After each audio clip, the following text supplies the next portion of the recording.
I'm Vic Myers. Welcome to The Resistance.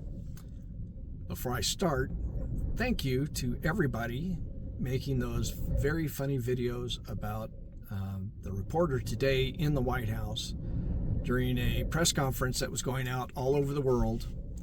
A reporter asked Felon 47 how he felt about the Time magazine cover with Muskrat sitting behind the Resolute desk.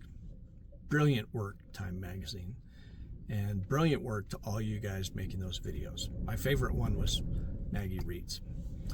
Anyway, I was listening to a podcast yesterday, Politigood, my friend Tim Fullerton and his business partner Rachel Parker. That's their podcast.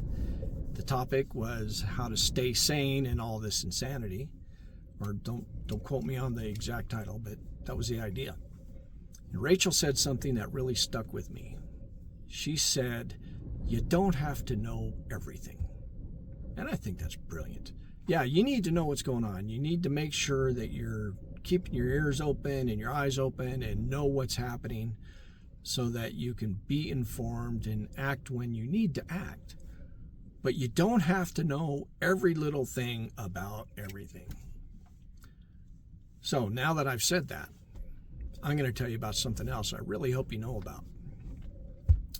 We've all been talking about and hearing about the USAID funding, Felon 47 trying to cut that program unilaterally, illegally. We've been talking about the impacts, how, in poor countries around the world, because we're there, our adversaries are not there. Because we're there, our intelligence agencies are able to get footholds that are very important. Because we're there. And now we're not going to be. And that's a bad thing. We've talked about how the medical and science community around the world depends on all the funding that's being cut, not just from USAID, but grant funding in general. All kinds of stuff that he's just saying, nope, no more. Illegally. But what we haven't talked about, I've only heard one person talking about it, and that's my friend Will Westmoreland. And he's telling people, and I hope you're all listening. Farmers and ranchers in America are definitely under a ton of pressure because of all these cuts.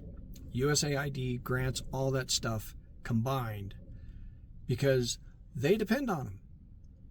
They make contracts with the government about the funding that's in those grants and programs. And then they make their plan for the whole year on that contract. That's how they decide when they're going to plant, how much they're going to plant, whether or not they're going to plant at all.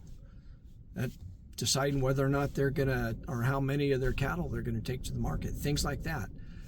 Structuring their loans, timing the loans that they have to get. All of that is in flux. They don't know what's going to happen with it all.